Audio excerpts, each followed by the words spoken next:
Good evening, and thank you for joining us on this Tuesday, May the 26th, 2026. I'm Brian Sullivan. This just in, we have an update on the Robbins Lumber fire and explosion in Searsmont. Morgan Sturdivant joins us now in the studio with more. Morgan? Hi, Brian. The Maine Department of Public Safety says the cause of the deadly fire is considered accidental.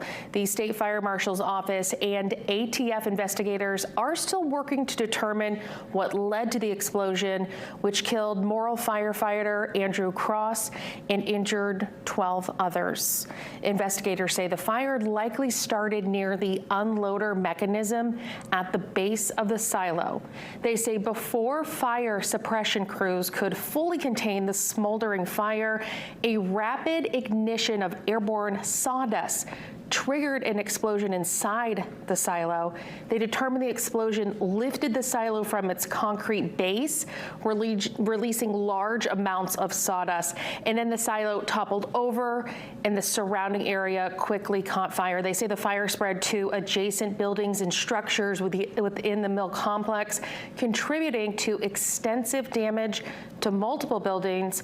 Investigators also found the facility's fire suppression system, located near the top of the silo, did not activate because temperatures at that elevation did not reach the activation threshold after the fire began at the base of the silo.